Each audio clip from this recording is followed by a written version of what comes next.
Hey everyone, Kevin P. McAuliffe here, and I am back again with another Boris TV tutorial. And in this lesson, I am excited to be able to demo for you the new BCC 10 for AVX, that is of course for Avid Media Composer from Boris FX. Now in this lesson, I'm going to take an overview look at the new effects in the package, including reframer, remover, video glitch, light leaks, fast lens blur, dropout fixer, beauty studio, and of course, Title Studio. And when we're done, you're going to see the leaps and bounds that have been made by the development team working on BCC 10 since it was first shown off at NAB 2015. And the best part is that if you're watching this tutorial, BCC 10 AVX is available right now from the Boris FX store. Okay, let's get started by talking about the dropout fixer effect. Okay, so let's Command and Tab into Avid Media Composer, obviously an Alt and Tab for all my Windows friends out there. Now, one thing that you're going to hear me refer to a lot of in this tutorial, and it's going to be kind of a running theme in this tutorial in general, is that even though we are talking about BCC 10, an effects package, a lot of these effects are actually going to become essential tools that you're going to use.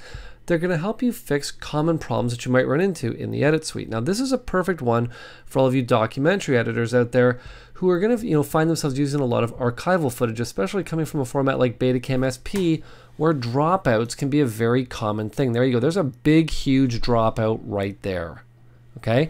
Now, in most cases, what editors would do is they would just leave this, and they would just say, well, this footage is old. There's not much that I can do about it. But believe it or not, inside of BCC 10, this is actually a very easy problem to fix. What we're going to do is we're going to park ourselves right on top of the frame that is the issue. I'm going to come into the effects palette by hitting Command and 8 on the Mac control and 8 on Windows. And I'm going to head on down to, of course, the image restoration section, because that is what we're going to be doing. We're going to be restoring this image, trying to get the image back here where this dropout is happening. And you can actually find the dropout fixer effect located right here. Now, it is not a real-time effect, but that's okay. This effect renders super fast. What we're going to do, simply take the effect, I'm going to drag it and drop it down onto the shot, and I'm going to step into effects mode, my shortcut Shift and Y on the keyboard. Now the first thing that the effect needs me to do is to tell it what pixel, or what frame in this case, do we want to fix. Now in this case, it's actually the frame that I'm parked on, so most people think that you're going to have to enter a value or something like that. I actually don't even need to do that. I'm just going to mark the start frame by simply hitting the start frame button right here. You'll see that it immediately updates and knows that it's frame 10. You'll see it's frame 10 right up here, and we're on field number 1. You'll see that, of course, I need to know that because it wants to know what field the dropout is on right there. It also wants to know how long the length of the dropout is. We're going to leave that on its default for right now. And what I need to do now is I just need to zoom back a little bit just to see the area where the dropout is going to be happening. Now, in this case, the dropout fills the entire frame. So what I'm going to do is I'm just going to set the dropout to be the whole frame by simply setting the range just like such.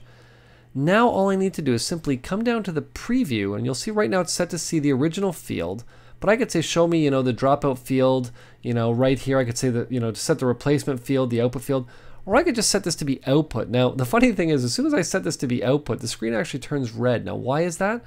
Because right now the effect is actually set to replace whatever's there with color. Now I don't want to do that. What I would like to do is to decide whether I want this to be the nearest field forward or the nearest field backward. Now the only problem is that the next field actually has a dropout on it as well. So what I'm going to do is I'm going to replace this with the nearest field going backwards, and as soon as I do, that dropout disappears. Now you'll see that if I go through to the next field here, there we go, boom, or the next frame, there we go. There's another big huge dropout hit there. So what I need to do is get in and fix this as well. Now the easiest way to do that is to simply drop another instance of the effect right down on top. I'm simply going to hold Option on the Mac, Alt on Windows, just like such. And again, we're just going to set the range of the dropout, which is about here. There we go. That's pretty good. And we're just going to do the exact same technique again. I'm going to come down. I'm going to set the frame, which is going to be, of course, frame 11 on field 1. You'll see we're on field 1. Right now the preview is set to be the original field. We're just going to switch that to be, of course, the output. Immediately I'm going to see red. Now this is actually very handy because right now it's completely blocking out the dropout, which tells me that I'm actually, in good shape to remove this by simply coming down and replacing it with the nearest field moving forward like such. And guess what I've now just done? I've taken a shot with a seemingly huge and ugly dropout on it, and I've gotten rid of it altogether. And to be honest, you would never have even known that that was there like that. Okay, so let's move on, and I'm actually going to switch projects here so we can talk about the next effect that we're going to look at inside of BCC 10. Okay, so we're back in our progressive project from our interlace project where I was showing you the dropout fixer. So let's move on and talk about, again, another tool that you're going to have at your disposal. Now, this is a great tool, especially in the world of video today. One thing is that drives all editors and, a lot of people in general crazy is the dreaded vertical video. Now, the team at Boris FX knows that you're going to run into this situation, probably a few times, especially if you work on longer format stuff. You're going to need to get in, and you don't want to have the vertical video with the black pillar box. And what you want to do is get in and stylize this up a little bit. So let's do that right now. What I'm going to do, again, I'm going to call up the effects palette, Command and 8 on the Mac control and 8 on Windows. Let's come back to image restoration, and what we want to do is we want to get in and we want to use the reframer effect right here. All I'm going to do is simply take reframer, I'm going to drag it and drop it down onto my shot. Now what's important to keep in mind about a shot like this is that this is something that is relatively, I'll say, easy to get in and to fix manually. Now, just because I say that it's easy doesn't mean that it's not time consuming, because it is very time consuming. If I wanted to get in and stylize this up, what I would do is I would crop this image out, then I would take this, I'd duplicate it, I'd scale it up, I'd get in, I'd find some effects to get in, stylize it up a little bit so that I could put basically my vertical video on top of a stylized, alternate version of the same video. Well, guess what? I can do all of that inside of one effect, inside of the reframer effect. Let me show you how simple it is. What I'm going to do is simply step into effects mode. I'm just going to zoom back in on my shot right here. The first thing I need to do is get in and set up the foreground. And what I want to do is set my crop up first. So let's do that. All I'm going to do is come to the foreground setup. I'm going to twirl that down, and let's crop the width of my vertical video here. As I start to drag, you're going to notice that it's going to crop this right in, and it's going to create a mirror of this zoomed in the background, just like that. Now I can almost already be done with this. I do have some other options in here where I can get in and adjust things like the video interpolation. I can rotate this video if it happened to come in the wrong way. Sometimes you'll see iPhones do that. They'll actually take the vertical video and put it the wrong way, and you can actually just get in and quickly rotate the image if you wanted to. Now obviously I don't need to for the purposes of what we're doing, but what I can also do is get in and adjust things like scale. I'm just going to undo that. You'll see that was the scale. I can get in and adjust scale X, Y separately. That was a scale for both. What I can also do is get in and adjust the position and even the rotation. What I can also do is twirl this down. I can get in and adjust some foreground transforms. You'll see the foreground scale master post, which is after I've already got this set up. We can adjust our image if I wanted to shrink it down a little bit. I could even get in, just adjust the X, Y scale manually. I can even adjust the position like this, which is very cool. But what I like to do is get in and adjust some foreground effects, like for example to add a drop shadow just to have it stand out a little bit from my background. Now what's great about this effect is that in most cases you could leave this just the way it is. I could come back here to the beginning, simply hit play. There we go, it's playing in real time. But maybe in this situation we're actually talking about this mountain. I wanted to put some information here on the right hand side. No problem. All I have to do is simply come into my foreground, into my post position. I can adjust the frame like such. So now conceivably I could put some information about this mountain peak right here on the right hand side. So a very great way to quickly get in and adjust this vertical video issue literally in a matter of seconds, instead of the time consuming process of having to create multiple layers to achieve the same effect. I literally did this with one effect in about maybe 20 seconds. Okay, so let's move on. What I'm going to do is I'm going to close the effects editor here. Let's come in and let's talk about a fast lens blur next. What I'm going to do is simply double click on my fast lens blur here. And what we want to do is we want to simulate a blur where we can actually see the lens of the camera. Now this is an effect I see used all of the time in shows like Law and Order. I've seen it done in House of Cards. I've even seen it done in Suits. And to do this effect, what I'm going to do is, again, effects palette, we're going to come to the blur category of BCC, and I'm going to come right down here to fast lens blur right there. I'm simply going to take fast lens blur, drag and drop it onto my shot. Now most people think, well Kev, that's just a regular blur. There's nothing really too fancy about what you've just done. What I'm going to do is simply step into effects mode here. And what I want to do is actually get a little bit of a better look at what's going on with the lens. I'm going to change my quality from fast to sharper. Okay. Once I do that, what I'm also going to do is I'm going to adjust the scale of my lens. Now you can start to see the actual shape of the lens right here. But to see it a little bit better, I'm actually going to come down to the highlights, and I'm just going to boost the highlights a little bit. And that's why I chose this shot in particular. Just crank it up a little bit. Now we can actually see the shape of the lens. You'll see that if I come back to the iris right here, that this is a 6-sided iris. Now the easiest way for me to show you what the lens actually looks like is to simply change that to a triangle, just like such. Now in most cases you're not going to find a lens that's a triangle, but you get where I'm going with this. This is how you can easily see what the lens looks like. Now most commonly, what you'll sort of see on the Law and Orders is a 6-sided or 8-sided lens, something that looks a little bit like that. Okay. We also have the ability to get in and do some post things like use a transfer mode on this.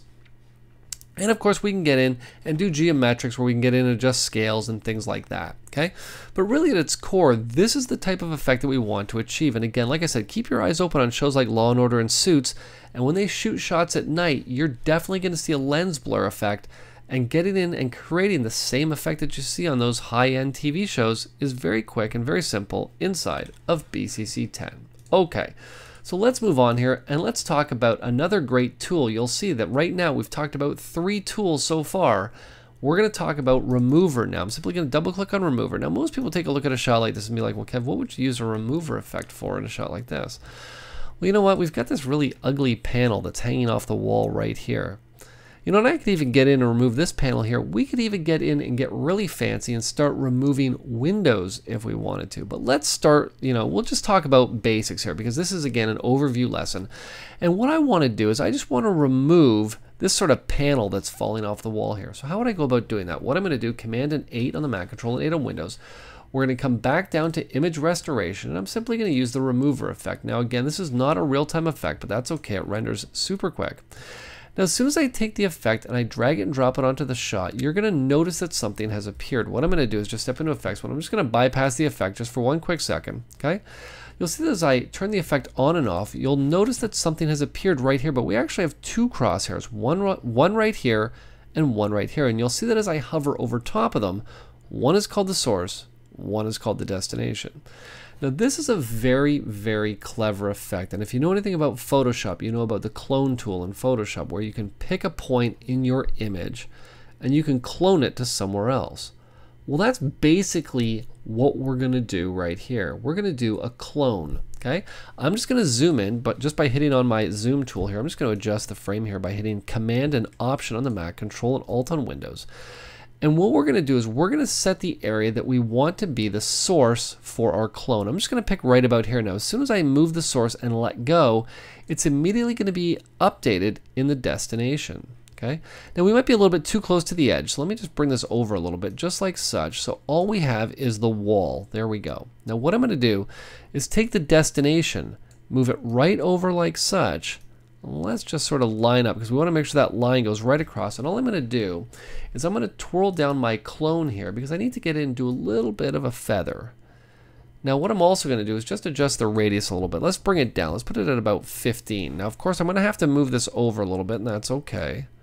Just to make sure we cover up the wall. And guess what we've just about done? I might need to give it a little bit more of a feather. Let's give it a feather of about 8. That might be a little bit too much. Let's go back to about 6.5. There we go. And all I'm going to do is step out of the effect, and you can see now that that little blemish is now completely gone. Okay. Now we could do this again right over here, and all we'd have to do is, much like in Dropout Fixer, is just double the effect up, and we can easily get in and remove these panels from the wall. We could even get in and do things like removing these windows if we wanted to, all using this one effect. A very cool idea. Again, I use this all the time in Photoshop, and once I saw this effect, I was like, man, I can't believe, that we haven't had this effect up till now. But now guess what? Inside of BCC 10, we now have this effect at our disposal. Okay, so let's move on and let's talk about 2 more stylistic effects. Now I've sort of tied the 2 of these together. They don't really go together, but sort of in the idea of them they do. Now this is a sort of a situation where I find myself going to third-party QuickTime elements all the time to create these type of looks. One is a video glitch and the other is a light leak. So let me show you how simple it is to get in and create these inside of BCC 10. So why don't we start with video glitch? Again, we're going back to the effects palette, and what we're going to do is we're going to come down to stylize. You'll see video glitch right down here. We have video glitch and we have video glitch real time. What I'm going to do is simply select the real time effect. I'm going to take it, I'm going to drag it and drop it right down onto my shot. Now, as soon as I do, you'll see that as I start to drag backwards, the video glitch has appeared on the screen. Now, one thing that I want to draw your attention to, I mentioned before about using QuickTime elements to create an effect like this.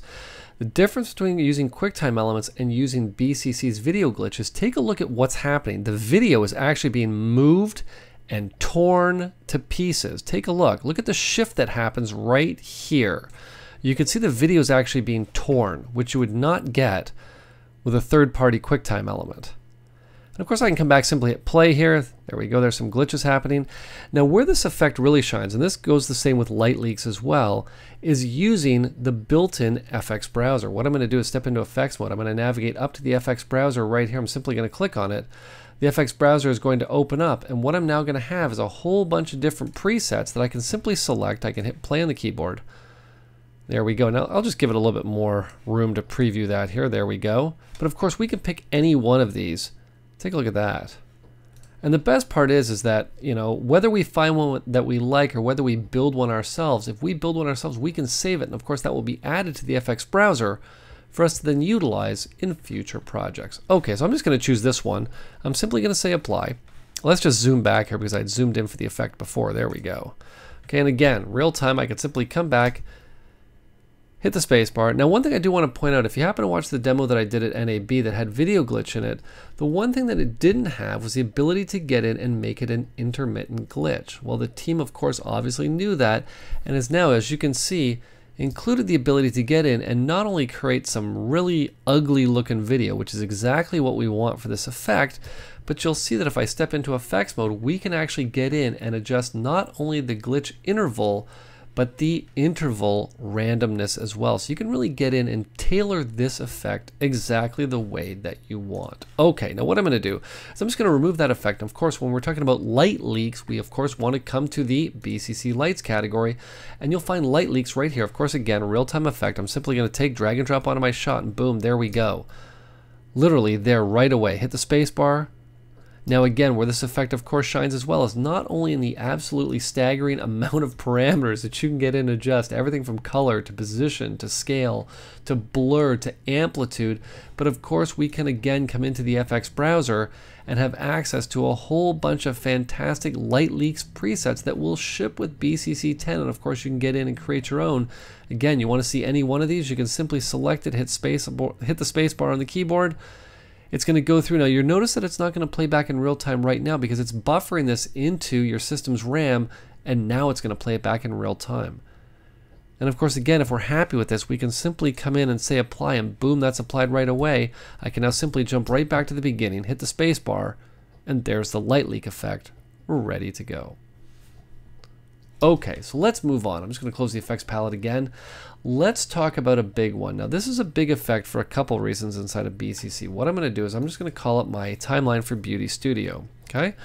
Now Beauty Studio is a great effect, and this is an effect that's actually a welcome addition to BCC 10 for AVX, because in a lot of cases, you know, now with us moving to larger than HD, you know, resolutions, we can see detail, a lot of detail, and in some cases, whether it's a bad makeup job or whether we can just see too much detail in your talent's face, sometimes you need to get in and beauty it up or clean it up. And that's where Beauty Studio comes into play. Now, Beauty Studio is, again, like I said, a welcome addition for the effect, but also for what the effect brings with it. And what it brings with it is a huge step forward for Media Composer editors, and that is the integrated mocha tracking that's included in the pixel chooser of BCC 10. Now, I mention it specifically inside of Beauty Studio, but what's important to keep in mind is that the mocha integration is included in the pixel chooser, which the pixel chooser is integrated in almost every effect inside of Boris Continuum Complete. So yes, conceivably you have the ability to get in and utilize mocha tracking when it comes to masking for specific parts of the effect across almost every effect inside of BCC. Now let me show you how it's going to work inside of Beauty Studio. What I'm going to do is I'm going to call up Beauty Studio. Again, you're going to find it in Image Restorations located right at the top here. I'm simply going to drag and drop just like such. Now as soon as I do this, you'll see that we actually already have some beauty going on here. Now what I'm going to do is I'm just going to step into effects mode. I'm just going to bypass the effect, and you can see there's what it looked like before, there's what it looks like afterwards. Now the question, of course, is what is the effect actually doing? Well, if you come down to the Pixel Chooser section, the Pixel Chooser is on by default in this effect because in most cases you're going to need to get in and tell the effect what you want the beauty portion of the effect to be applied to. What I'm going to do is I'm just going to twirl down the Pixel Chooser section. I'm going to twirl down the Pixel Chooser mask / mocha and the matte section. Okay. Now what I want to do is see exactly what are the chosen pixels. What is being affected in this shot? Okay. Now anything that's white is being affected. Anything that's black is not. Now to be honest, the background's white, so it doesn't really matter for the purposes of what we're doing. But what's going on here is that you'll see right down here that the mocha Pixel Chooser, or pardon me, the Pixel Chooser, not the Mocha Pixel Chooser, is using a key, and the colors that it's actually using is these two colors right here, which is what is determining what is making our mask or our matte element here. So of course anything that falls into these two ranges of colors is going to turn white in our matte, which is what is going to be affected. Now that's all fine and good, but let's just say hypothetically that I only wanted certain parts of this shot to be affected by Beauty Studio. Well, this is where mocha tracking comes into play. So what I'm going to do is I'm actually going to come right back up to the top here. I'm going to turn the mocha Pixel Chooser on here, and we're going to do this in conjunction with our key elements here. Now what I'm going to do is I'm going to head north a little bit to launch mocha. Now what's important to keep in mind, now you'll see that right away the effect has said, well, hang on a second, you're not at full resolution right down here. So of course the tracking at reduced resolution can be faster but less accurate. So we want it to be as accurate as possible. So let's just go into high quality here. And again, I'm going to launch mocha. Now what's important to keep in mind is that you do not need you don't already need to own mocha for this to actually work exactly the way that I'm showing it to you. This mocha tracker is built in to BCC. Now what I want to do is I want to isolate her forehead and her two cheeks here. Now I could get in and really be specific about what I want to isolate, but I'm only going to want the Pixel Chooser to look at this area, her forehead, two cheeks here. So all I'm going to do is I'm going to get in and I'm going to tell mocha that I want you to track what's going on like such, and we're just going to again create another one here just around her cheeks. Now again, I'm not being very precise, but that's okay. You get the idea of how this is going to work, okay? Just like such, okay? So I've made my shapes, and all I'm going to do now is simply say track.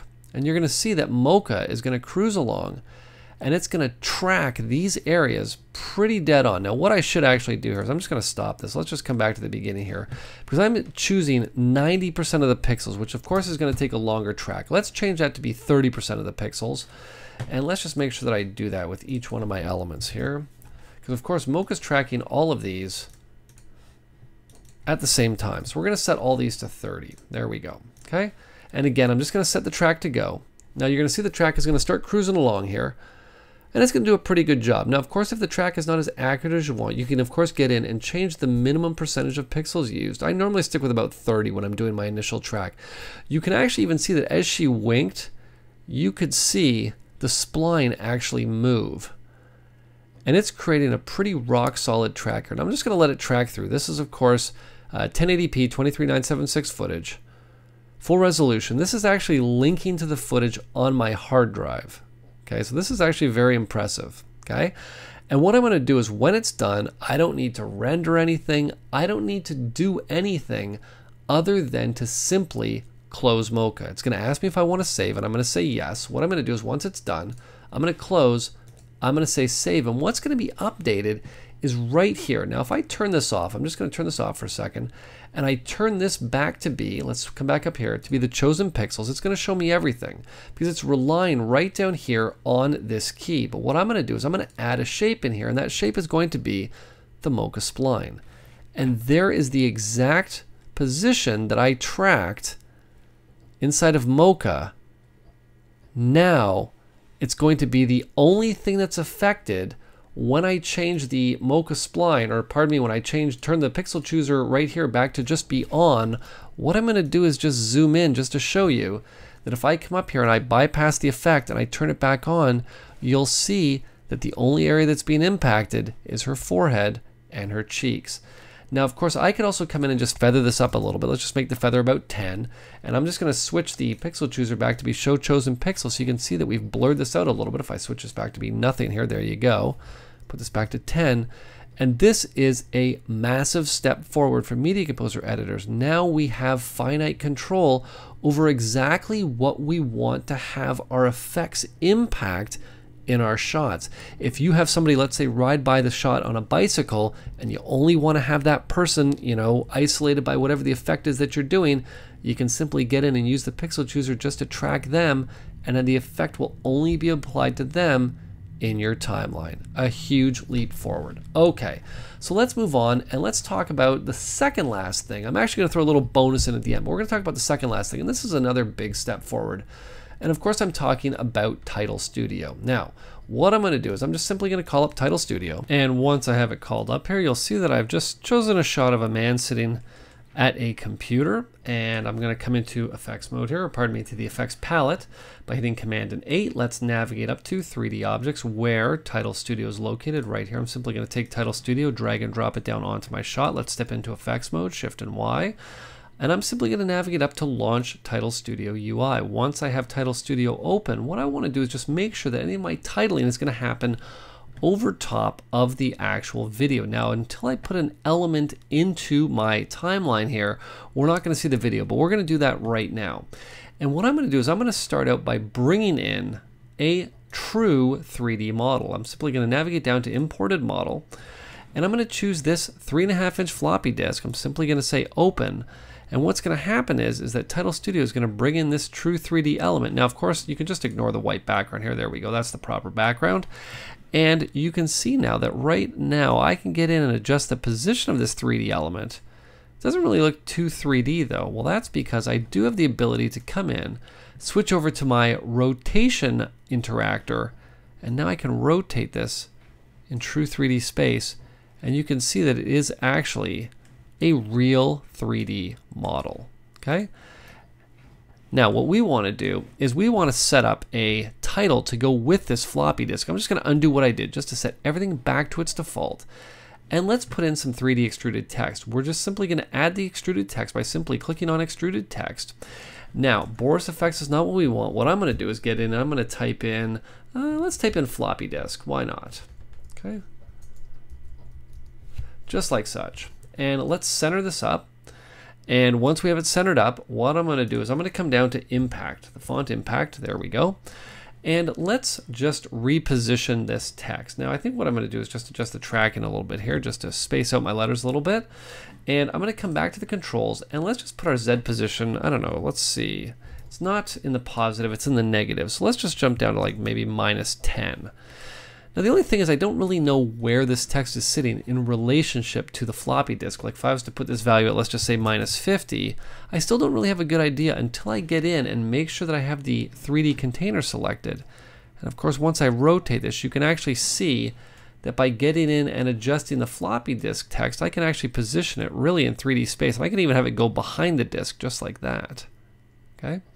Now I don't want it to be too far away from the disk. Now of course the lights are sitting over here, and that's really for a different lesson. So what we're going to do is I'm just going to back up for a second. I'm just going to undo what I just did here, just to put everything back just like such. I want to get in and just adjust the color of floppy disk. What I'm going to do is I'm just going to twirl that down here, and let's come in and let's adjust our color. Okay. What I'm going to do is inside of the material tab, you'll see that the materials are set to be one material. I could change that to be a material for each of the front, the back, the extrusion, and the bevel if I wanted to. But for right now, I'm happy with that the way that it is. So let's just twirl down our front material. Let's come to color. Let's come to our attributes. And I just want to change the diffuse color to be like blue. Why blue? Well, because I just like blue. There we go, looking very nice. Now again, I'm just going to position this a little bit farther away from the text because I want to show you one last thing before I save this out. What I'm going to do is, you know, maybe we'll even leave it at 50. I'm going to get in and I'm going to add a deformer. What I'm going to do is I'm going to add bend, taper, twist. Now as soon as I add bend, taper, twist, I can now get in and actually bend this text. Now, I'm not going to bend it too much, but what I'm going to do is I'm going to do it in conjunction with the Z position. Let's put the Z position at like -100 just to space this even farther. Maybe we'll go even a little bit farther, not too far, just because I really want to bend this whole floppy disk here. So let's come back into our bend, taper, twist here, and let's give it a little bit more of a bend, kind of like that. And what I'm going to do with this 3D container is I'm just going to reposition it in 3D space a little bit. We're just going to move it back just so the light shines on it a little bit better. And you'll see now that if I come back into my rotation interactor and I rotate this, that this is actually bent in 3D space around that floppy disk. Now what I think I'm going to do here is just, of course, again, select floppy disk. And let's come back, and that's a little bit too far. Let's go minus 200. I just want to make sure that it's not going to get cropped off by the edge of my model here. And let's just put our rotation here on the main container back to 0. Just like such. And now, of course, what we can do is we can get in and do a little bit of an animation with this. Just like such. We'll have it maybe start over here. Down at the end here, we're going to have it rotate back the other way. Kind of like this. Okay. So that over time, it's going to do our little move here. And all I'm going to do now is simply say apply.